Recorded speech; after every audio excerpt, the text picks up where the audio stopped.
This was the green light that Lincoln Gordon had, the authorization of the president to organize the conspiracy or to support the Brazilian military in planning to overthrow Goulart. Havia um certo grupo de militares no Nordeste, um certo grupo de militares em Minas Gerais, outro no Rio de Janeiro, ilhas de conspiração pelo Brasil afora. So it was under the Kennedy administration that the CIA first started to expand its operations in Sao Paulo and other parts of the country. Gordon himself, he was more CIA than CIA. I mean, he was pushing for all sorts of intervention.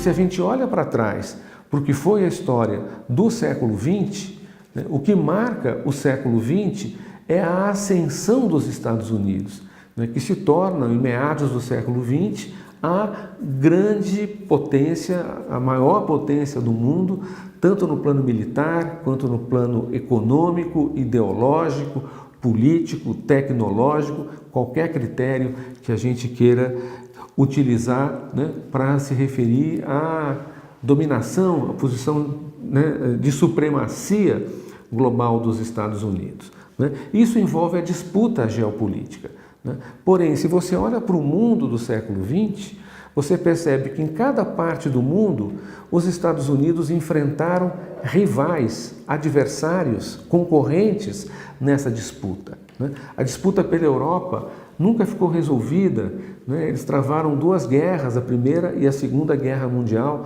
contra a Alemanha. Depois eles enfrentaram a Guerra Fria, tendo do outro lado a União Soviética. A disputa pela Ásia, né? A luta feroz dos Estados Unidos contra o Japão, inicialmente, e depois contra a China, depois da Revolução Chinesa de 1949, quando Mao Tse-tung chega, né, ao poder na China, a disputa no Oriente Médio contra forças nacionalistas, né, que deram o choque do petróleo em 1973, né, aumentando o preço do petróleo contra os interesses do Ocidente, mas na América Latina não. A América Latina, no século XX inteiro, sempre foi aquela região do mundo onde o domínio estadunidense se exerceu de uma forma absoluta, de uma forma sem concorrentes, né? E aqueles que ousaram desafiar o poder dos Estados Unidos na América Latina foram esmagados, né? Foram derrotados, né? Tiveram contra si todo o peso da força militar, econômica e política dos Estados Unidos. A história das relações dos Estados Unidos com a América Latina no século XX é uma história de dominação exercida por vários meios, inclusive, em certos momentos, pela força bruta, pela força militar.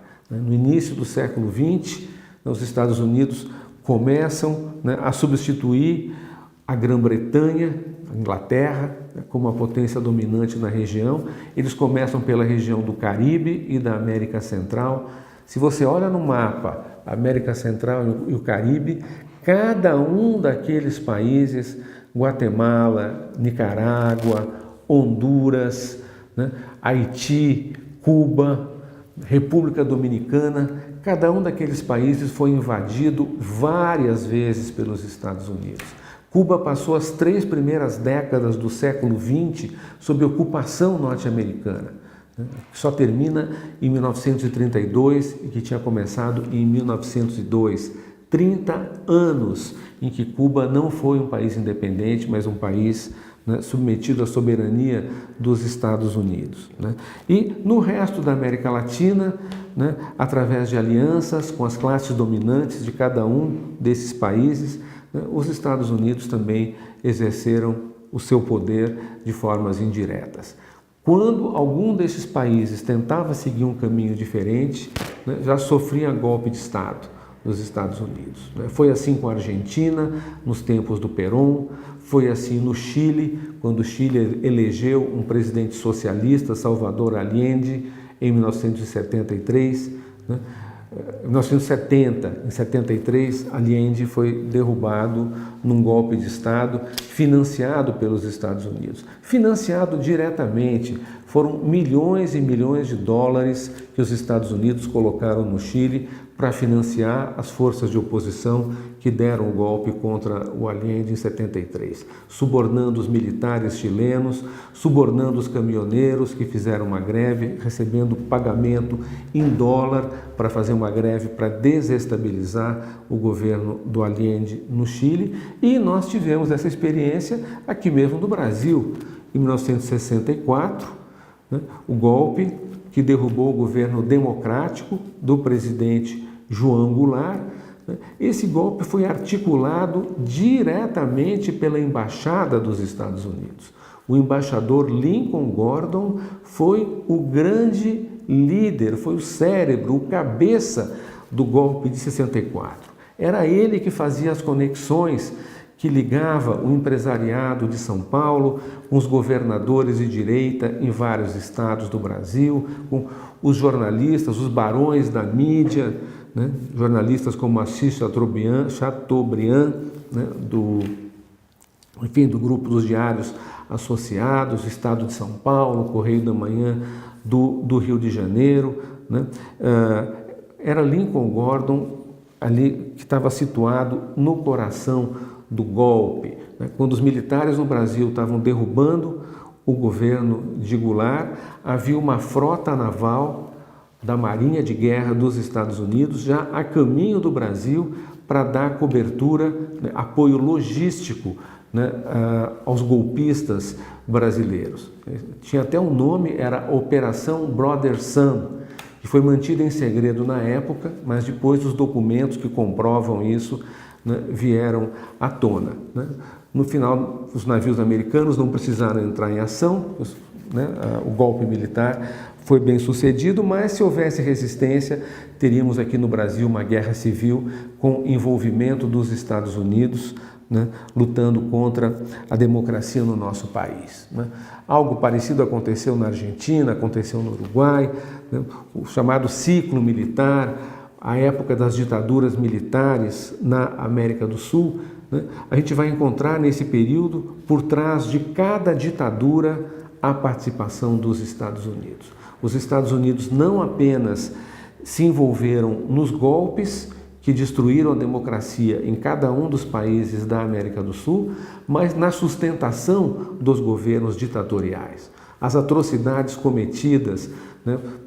Poucos anos atrás vieram à tona documentos que mostram que os Estados Unidos acompanharam e tinham pleno conhecimento do genocídio ocorrido na Argentina. Foram 30 mil pessoas mortas pelos militares argentinos. Os Estados Unidos sabiam disso tudo, participavam, né, ajudavam. A participação dos Estados Unidos na Operação Condor, né, para sequestro e assassinato de militantes políticos além das fronteiras sul-americanas, né? Ele estava envolvido em tudo, o treinamento de torturadores, né? O papel da Escola das Américas, onde a Escola das Américas que é apelidada a Escola dos Ditadores, porque para cada golpe, cada ditadura que se implantou na América do Sul, à sua frente estavam generais e coronéis, oficiais militares de países latino-americanos que tiveram o seu aprendizado no Canal do Panamá, na Escola das Américas, que depois foi transferida para o território dos Estados Unidos e que existe até hoje, né, com o nome trocado, porque a Escola das Américas já ficou bastante queimada, né, em função dos crimes todos que foram cometidos. Né. Agora, como é que a gente, né, e aí, né, nós da esquerda brasileira, né, permanecemos tão ingênuos diante disso tudo, né? Como é que a gente poderia pensar que a gente estava construindo aqui no Brasil uma sociedade um pouco melhor do que a gente tinha antes? É claro que tinham muitos defeitos, muitas limitações, né? Não vamos aqui, né, enfim, dizer que tudo foi uma maravilha, mas foi um avanço inegável que a gente teve no Brasil, né, nesse período de 2003 até 2016, e que isso ia ficar barato, que os Estados Unidos iam aceitar o Brasil ali, né, descobrindo a maior reserva de petróleo já encontrada no mundo nos últimos 50 anos, é a reserva do pré-sal, né, num mundo que está carente de petróleo, porque as reservas de petróleo já conhecidas, né, no Oriente Médio, na América do Norte, né, na Rússia, em outros lugares do mundo, já são reservas antigas que estão sendo exploradas há muito tempo. De repente, né, temos aí bilhões e bilhões de barris de petróleo fresquinhos, né, prontos para começarem a ser explorados, da maior qualidade, e o Brasil com a Petrobras, uma empresa de excelência mundial, com todos os prêmios, para explorar esse petróleo, para distribuir os lucros para a educação e saúde dos brasileiros, e não em benefício das empresas transnacionais que iam ficar a ver navios. Mais do que isso, políticas de conteúdo local para que as plataformas, as sondas, os navios, os equipamentos para a exploração do pré-sal fossem produzidos também aqui no Brasil por empresas brasileiras ou até empresas estrangeiras com sede no Brasil. Já não era mais aquela posição nacionalista, aquele nacionalismo duro do passado, era até bastante flexível, mas os Estados Unidos não se contentavam com isso. Os Estados Unidos não estão dispostos a fazer nenhuma concessão, né? Eles não toleram nenhum governo no mundo que não reze pela sua cartilha. Nenhum governo no mundo, né? Eles têm os seus interesses e para alcançar esses interesses, esses objetivos, eles não se detêm diante de nada. Se nós formos olhar as guerras que ocorreram no mundo depois da Segunda Guerra Mundial, na maioria delas a gente vai encontrar, de um lado, forças que defendem os interesses dos Estados Unidos e, de outro lado, forças que defendem interesses locais, né, contrários aos interesses do Império estadunidense, né? Faltou realmente, né, um pouco mais, né, um olhar histórico, um olhar mais crítico, né, sobre os Estados Unidos, né? Se a gente tivesse tido esse olhar, talvez algumas precauções tivessem sido tomadas, né, e a gente não fosse pego assim, desprevenido, né, por esse golpe orquestrado em grande parte a partir de Washington. Então, uma reflexão importante para a gente fazer nesse momento é aquela que diz respeito ao nosso lugar no mundo, né?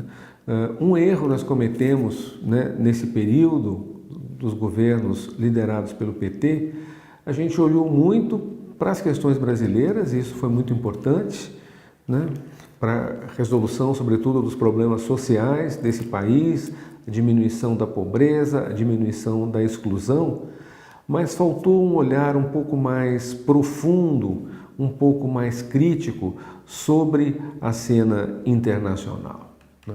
A palavra imperialismo é uma palavra, né, que acompanha a história do século XX, né? Ela ficou fora da nossa discussão, né? Vale a pena a gente, né, lembrar as definições de imperialismo, né? Imperialismo que eu particularmente defino, né, como uma relação, né, em que um país mais poderoso utiliza os seus recursos de poder político, militar e econômico para manter a submissão, né, e a exploração de países mais fracos nessa relação de poder. As relações dos Estados Unidos com a América Latina e com o mundo inteiro, né, é marcada pelo imperialismo. Né? Quer dizer, faltou a gente levar isso em conta quando a gente encontrou o pré-sal, por exemplo. Né? Ficar achando que a descoberta do pré-sal fosse a descoberta e a política decidida pelo Brasil, né, de explorar os recursos do pré-sal a partir do interesse brasileiro, né, e não do interesse das empresas transnacionais que respondem todas de alguma forma à direção política dos Estados Unidos, né, a gente achou que isso seria possível de uma forma relativamente tranquila, né, e hoje estamos vendo, né, que não é assim. Né? A gente vive num mundo de disputa entre peixe grande, né, briga de cachorro grande, né, de um lado os Estados Unidos, né, e de outro lado potências que não aceitam a hegemonia dos Estados Unidos no mundo, especialmente a China, e a China de alguns anos para cá, numa aliança muito estreita com a Rússia, e ao redor desses países alguns outros, né, espalhados ali por vários pontos do mundo, né? O Brasil está no meio desse fogo cruzado, né? A gente tinha que ter enxergado isso, né? Quer dizer, o que define esse conflito geopolítico? Os Estados Unidos querem se tornar a única potência do mundo. Né?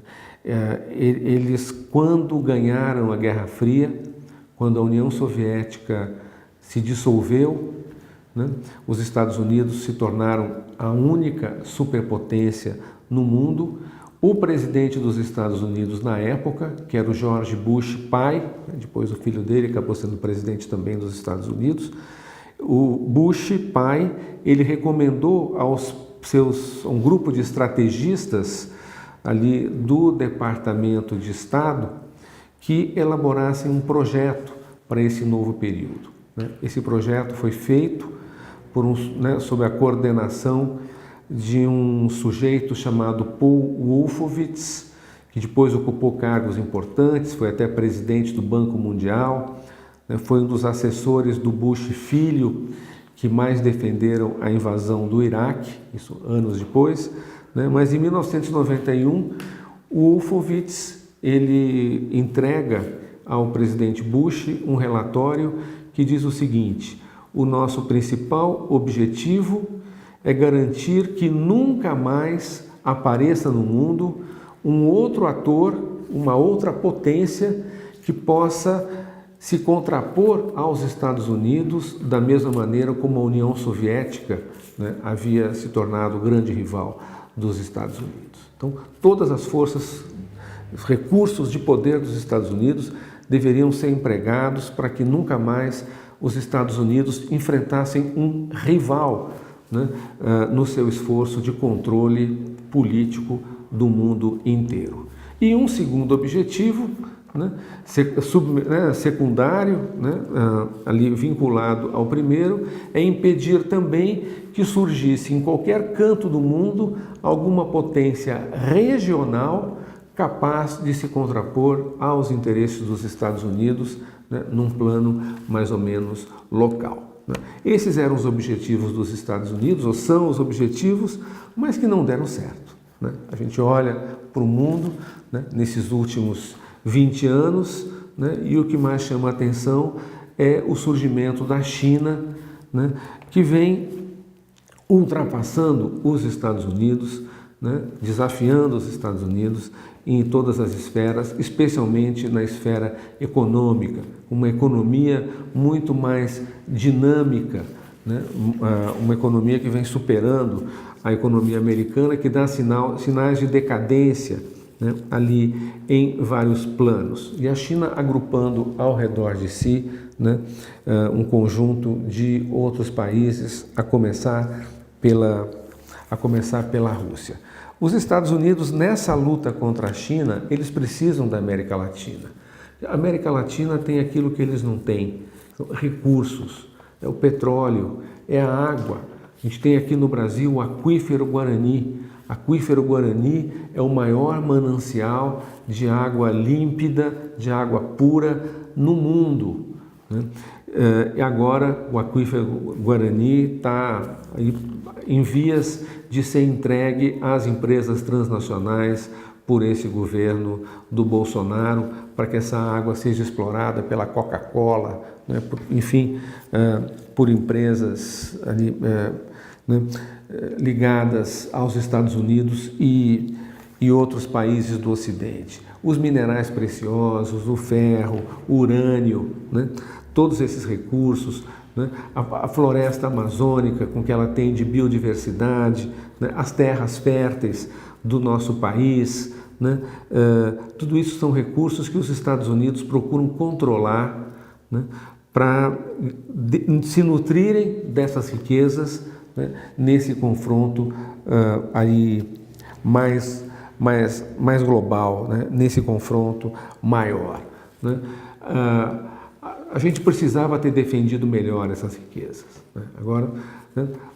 Nós não vamos desistir, nós vamos lutar em cada um desses planos, né? Para reverter a situação, né? Para recuperar o controle brasileiro sobre os seus recursos, né?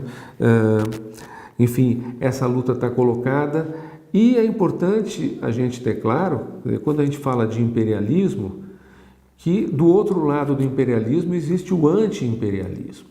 Então, no mundo inteiro, né, os esforços, né, período mais recente, né, é o do imperialismo estadunidense acima de qualquer outro. No século XIX nós tivemos, né, o auge do imperialismo britânico, do imperialismo francês, mais tarde o imperialismo alemão e japonês, né? Quer dizer, hoje, né, a questão que está colocada é o esquema de poder do imperialismo estadunidense, né?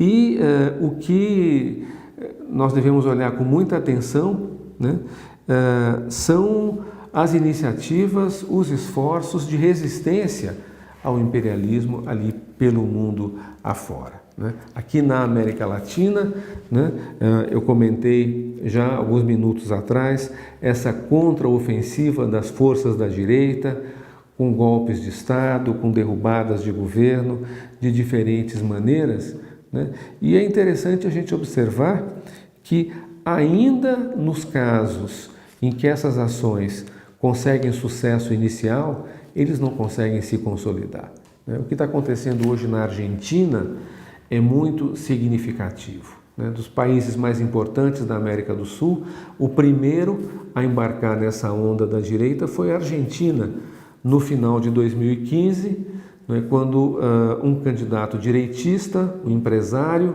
chamado Maurício Macri, ganha as eleições com apoio dos Estados Unidos, pondo fim, interrompendo um ciclo progressista que vem do governo do Néstor Kirchner e depois de 2 mandatos presidenciais da viúva do Kirchner, né, ela fica viúva durante seu primeiro mandato, a Cristina Kirchner, né? O Macri se instala na presidência, né?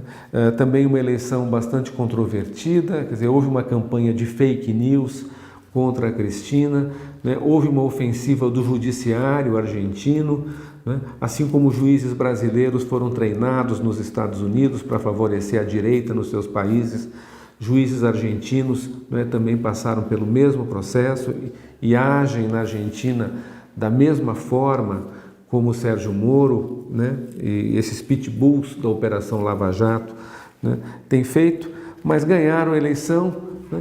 Macri foi aplaudido pela mídia reacionária do Brasil, do mundo inteiro.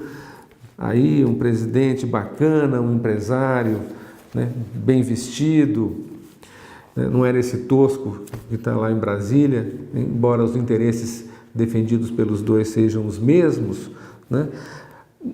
Qual que é o resultado hoje, depois de 3 anos e meio de governo Macri?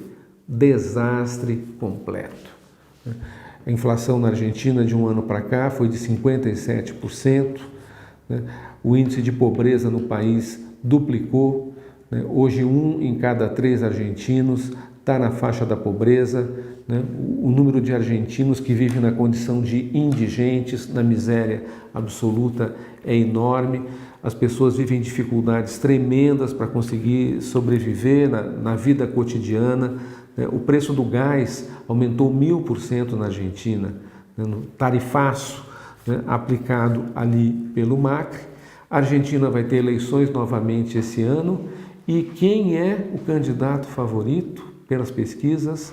A Cristina Kirchner, à frente do Macri. Macri é repudiado pela ampla maioria dos argentinos. Agora, recentemente, a Cristina Kirchner, que está sendo processada sem prova nenhuma, muito parecido com o que estão fazendo com o Lula no Brasil, é o que fazem com a Cristina Kirchner na Argentina.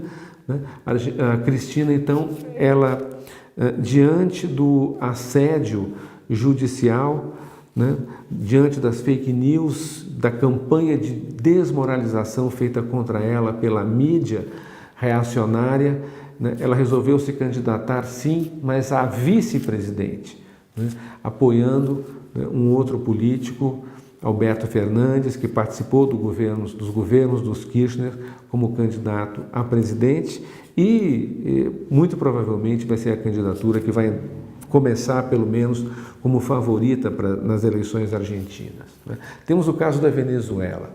A Venezuela se aguenta há 20 anos, 20 anos de governos chavistas, governos que colocaram a riqueza do país, que é o petróleo, a serviço do povo, da população pobre, a serviço de políticas sociais, da educação, da saúde, da moradia popular, do saneamento básico, da autonomia do país, pagando um preço caríssimo por isso, que é o assédio, é o bloqueio econômico, a guerra econômica movida pelos Estados Unidos e pelo empresariado, pela burguesia da Venezuela. Agora, nesse início de 2019, presenciamos uma ofensiva feroz dos Estados Unidos e dos governos de direita aliados aos Estados Unidos na América do Sul, o chamado Grupo de Lima, fizeram de tudo para desestabilizar, para depor o governo do Maduro e fracassaram completamente. Então, chegaram até a colocar um fantoche, um presidente que se autoproclamou como presidente da Venezuela, sem ter base jurídica nenhuma para isso, sem controlar um único centímetro do território venezuelano, mas reconhecido por governos estrangeiros, inclusive por esse governo brasileiro do Bolsonaro, mas não adiantou nada, Quer dizer, hoje está claro que essa ofensiva golpista na Venezuela fracassou. Vamos ter eleições na Bolívia nesse ano também. A Bolívia, nos governos progressistas do Evo Morales, tem passado por uma fase de profundas melhoras na situação do povo, diminuição da miséria, melhoria de todos os indicadores possíveis, crescimento econômico do país, desenvolvimento. Sem a menor dúvida, Evo Morales tem sido o melhor presidente em toda a história da Bolívia. Ele vai se recandidatar mais uma vez neste ano e está na frente em todas as pesquisas. Então, para cada lugar que a gente olha para o México, pela primeira vez a esquerda chega à presidência da República, com a vitória do López Obrador nas eleições.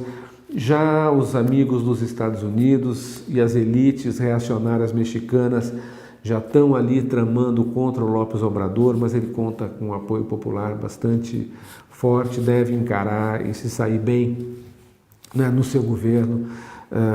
Então, é importante a gente, quando olha para o cenário interno e externo, a gente saber enxergar o inimigo, e o inimigo, o nosso inimigo no plano externo se chama Estados Unidos.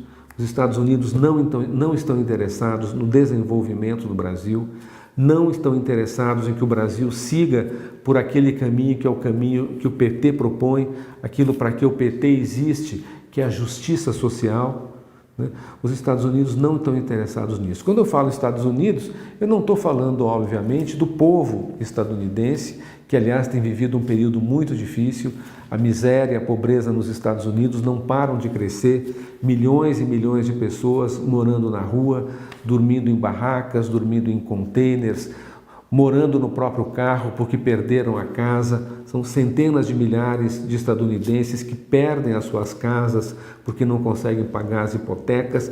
Não estamos falando dessas pessoas, evidentemente, né, que são oprimidas, assim como os nossos povos latino-americanos todos, mas estou falando do governo dos Estados Unidos, da elite financeira, né, dos acionistas, das multinacionais, né, do aparato industrial militar, né, que move essa máquina de guerra terrível do mundo. Eles não têm interesse nenhum em que a gente se desenvolva, em que a gente se torne um país mais justo, um país mais desenvolvido, né? Daqui para frente temos que ficar mais espertos com o imperialismo, né? Tratar o imperialismo como o imperialismo merece ser tratado, né? Com resistência, né? Com espírito crítico, né? E luta pela nossa soberania, luta anti-imperialista, firme e intransigente. Essa é uma lição que a gente pode tirar, né, desse período que a gente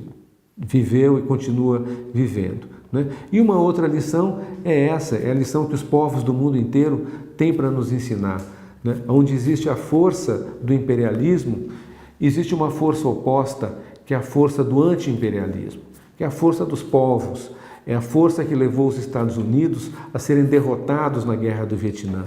Um país minúsculo em comparação com esse gigante que são os Estados Unidos, né? Um país de terceiro mundo, né? Mas que foi capaz de resistir, dar um exemplo de bravura, de coragem, né? E de determinação de vitória, né? que eles acabaram tendo. E a resistência dos povos, né, no mundo inteiro, né? A gente tem que aprender, né? Aprender com o povo cubano, a heróica resistência dos cubanos, né, que estão lá há mais de 60 anos e não se dobraram às pressões, né, ferozes, assédio tremendo dos Estados Unidos, um bloqueio econômico total, e Cuba segue lá, né, o seu caminho, né, em condições que estão muito longe de serem ideais, né, mas mantendo a sua dignidade e mantendo a sua independência. Então, agora nesse período de resistência que está avançando, né, esse governo do Bolsonaro, da extrema-direita, já deixou muito claro que eles não têm resposta para nenhum dos problemas do nosso povo, para nenhum dos problemas do nosso país, né? É um governo que não tem condições de se consolidar, de se estabilizar, né? Abrindo espaço, né, para o avanço da resistência popular, para a defesa da democracia, para a defesa da justiça social, né? E nós estaremos na vanguarda dessa luta, né? E esperamos, né, nessa nova fase, né, a gente ter mais clareza, né, a gente enxergar um pouco mais longe do que aquilo que se enxergava no período anterior, né? Então, eu termino aqui com essa mensagem, né? Olho nos Estados Unidos, olho vivo, né? Eles não são nossos amigos, temos que tratá-los como eles merecem.